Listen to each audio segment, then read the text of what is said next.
Alrighty, we have another incredible interview here today with On the Clock by Prospects Live. We have Griffin Burkholder, outfielder at Freedom High School out of South Riding, Virginia. Griffin, how are you doing today? I'm doing great. How are you guys doing? Good, good. We're excited to have you on and kind of share your journey. First question we always ask guys, just because a lot of people don't know who you are quite yet, but give a little bit of background on yourself, how you've gone through your journey in amateur baseball, and just some of the things you love to do outside the game as well. Yeah, so obviously my name's Griffin Burkholder. I'm a senior here at Freedom High School in South Riding, Virginia. So lived in the Northern Virginia area my whole life, never moved. So kind of used to this area, been in the same house my whole life. But yeah, going through amateur baseball, I played on more of a local organization from time I was 7 to 12U. It's called the Wild and South Eagles here in the area, and then went in 13U when we went up to the big field. Went to more of a bigger organization in the area called Stars Baseball. Went to some of the national tournaments, but also played in some local stuff. And then in 16U, transferred over to Dirtbags, and that was an amazing choice for me. Just continuing to face better and better competition every year, and continue to better myself. And I was never super highly ranked nationally coming up. Um, Highly ranked in Virginia for a couple of years, but it was really this past year that kind of catapulted me up in those rankings. So it's been a blessing and been a great ride, and just excited to start this high school season here with a great team and hopefully make a run. Yeah, I was going to ask you that kind of as the next question. When was that? When did it click for you that you're like, okay, I'm going to go play D1 baseball. I have a chance to get drafted to the MLB. When did that kind of all settle in for you?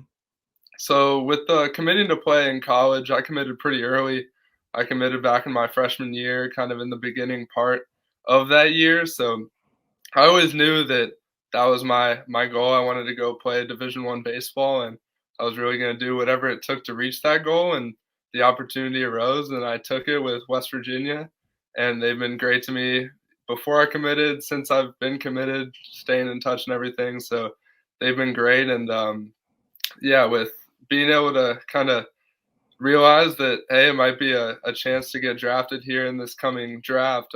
It's been amazing. I really noticed that probably this past summer. I went down, like I said, I wasn't super highly ranked nationally, so wasn't exactly on my radar too much. And then was blessed with an invite to go to East Coast Pro down in Alabama, and performed really well down there against some of the top talent in the nation. And just being able to go down there and kind of prove myself was great. And from there on, it's kind of been crazy, but it's been a great ride, and I'm just enjoying it.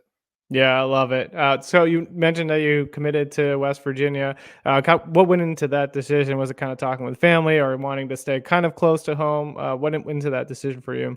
Yeah, definitely. There's a lot of things that went Yeah. into that decision, and it was definitely, I mean, to this day, it's been an amazing decision, and can't say that there was any part of it that was wrong. So, my mom's side of the family is from West Virginia, so Oh, they cool. still live in West Virginia. So that was kind of one big factor, is that I've been hanging out in West Virginia like pretty much once a year for however many years that I've been going up there. But yeah, so that's part of it, just the family tie to the state. And even though they don't live too close to Morgantown, I mean, if you live in West Virginia, you're usually a Mountaineer fan. So that was really cool when they started calling, and I found out that that could be an opportunity. And then just the coaching staff and how amazing they are, making the atmosphere around the team, and that family atmosphere was really important to me. And then also just the fan base that West Virginia has. I mean, you have an entire state behind you. You have huge crowds, even if it's a scrimmage game at the beginning of the year. So just having that support around you, having the great staff around you, coaches, players, and then also just making sure that also I want my family to be able to come watch me play. So that was also important. But yeah, having all those things kind of all stars aligned almost, and decided to pull the trigger on that. That's awesome. Tyler, turn over to you. Yeah, I did want to ask because you mentioned going to East Coast Pro. You had also did the 2024-2025 event in Milwaukee. I think it's September or something. And I remember watching the film, and you ran like a 6.29 60, looked really, really good in BP. That was my first taste of like you kind of jumping onto the mat there. Kind of talk about that event, because I know I had a guy that Smitty used to work for us, but he works with PBR now. But from a player standpoint, how was that event for you? That was a really cool event, maybe the coolest event that I've been to. I mean, you show up that first day and they have everything set up with the player lounge, and you're walking through a million different rooms, getting handed a bunch of gear, and you're never going to complain about that as a player. But yeah, prep baseball put on an amazing event. Go in there and I mean, yeah, you walk in and you're handed a couple bags and you're looking through and you got all this cool gear, all American stuff and custom stuff. So that was really cool. And then being able to play in a big league stadium is just really cool in general. It was my first time ever getting to play an actual game in a big league stadium. And so took us on kind of a tour of the stadium that first night and then had the workout day the next day, which is where probably all the film that you saw was from, and was able to perform really well at the workout and then go out and have fun the next day playing in a big league park against the top players from the 24 and 25 classes. It was a really fun event, met some great guys, learned a lot from guys, and still stay in touch with some of those teammates to this day. That's awesome. Was there any 2025 arm that gave you fits from that game? If you don't mind me asking, like, who was the toughest guy you faced from that? Toughest guy I faced was definitely Josh Hammond, right-handed, committed to Wake Forest, I'm pretty sure. And I mean, I got to face him after he had just struck out the two guys before me. So he was kind of, I guess you could say, on fire going into my at bat, had a lot of energy, but it was a good fight. Was able to foul off some pitches and battle in that count. But I mean, yeah, he's great energy, great guy to compete against. And it was a lot of fun, but he ended up getting me at the end of the at bat. Was it his slider that got you? It was, yes, sir. Yeah. I don't think I was the only one there. Definitely not. I don't think you're ever going to be the only kid with the slider that he has, man. That thing is gnarly. I did want to ask about the speed aspect, because having a 6'2", 960 is really impressive. Do you do anything like sprint workouts or anything, or do you participate in track that kind of helps with that kind of speed? So I don't participate in track, but I train my speed a lot.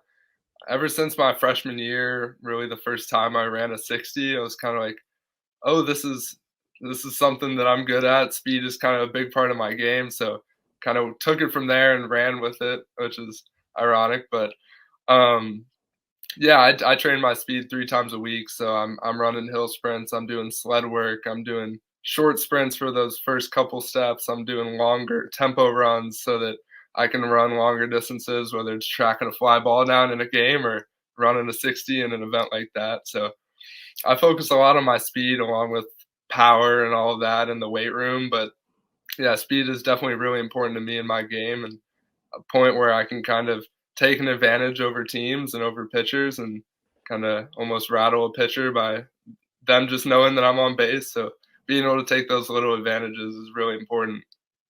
Absolutely. Become the menace that you always want to be on the base. That's my motto. So one more question, just because I was a track kid growing up. I don't know if you've heard the name Naeem Hines before. Plays running back for the Colts, or played for the Colts, and is now with the Bills now. He was a track teammate of mine in high school. So he was definitely one of the fastest kids I've ever ran against. Do you think you'd have a chance against an actual NFL running back by chance? Oh, I don't know. There's some fast running backs. I think maybe some of the power runners, maybe I could probably beat out. But I mean, there's some definitely good athletes, power athletes, and so I'd like to have that race. I think that would be really fun competing against some of those guys. Where I mean, running is their job, so it'd be kind of fun, but definitely a competition. Definitely. Jared, you got any other questions? Yeah, I was going to kind of build off of you training on the running side of things, but as you kind of look forward to this 2024 season, what aspects of your game that are you really trying to improve on, and what are some of your goals for this year? So goals this year, I mean, the ultimate goal is winning a state championship, being able to celebrate that last game after my high school career ends, just being able to leave on that note, winning a state championship 2 years ago and kind of my first year fully on varsity, and then losing the state semifinals last year. So gotten a lot of taste of that environment, and once you get there, it's all right. You're only successful if you make it there again. So that's really the main goal, is just to to be a leader on the team, to motivate everybody, and just go to war with my guys every day. So that's the main goal as a team. But for myself personally, as I move into this year, just as I continue to face great pitching and better pitching every single year, just continuing to develop that approach, continuing to take better at bats every single day, and continue to learn more about my swing, make the little tweaks here and there. No too big differences that I'm trying to make in my swing right now, but just go out there and compete really well, have some great at bats, and continue to learn more about my game every day. I love it. The last question I always ask guys. So to get your mind off of baseball, what are some of the things you love to do outside the game? So I hang out with my friends a lot. Right now, I made the decision to be in friends with a lot of people from the class above me. So all my friends seem to be off at college right now, and then the baseball guys that I hang out with all the time. But so I call them a ton. I hang out with them. I play some video games with them. Not the best video game player at all, but I mean it's a lot of fun even when you're losing, when you're with your friends talking about life, talking about school, whatever that might be going on. So that's one thing. Just, I mean, weightlifting. That's something that I really enjoy. Helps me out on the field, but also just being able to kind of unwind after a day, go in there and not to worry about any externals, whether it's school, whether it's whatever you might have to do that day homework wise. So being able to go in there and just push myself and get after it is stuff that I love to do. And luckily it's something that helps my game as well. So getting multiple good things out of it. Amazing. I love it. Griffin, we can't thank you enough for taking the time to join us on the clock. We're looking forward to your season upcoming and wishing you nothing but the best. Thank you so much. Thank you guys for having me.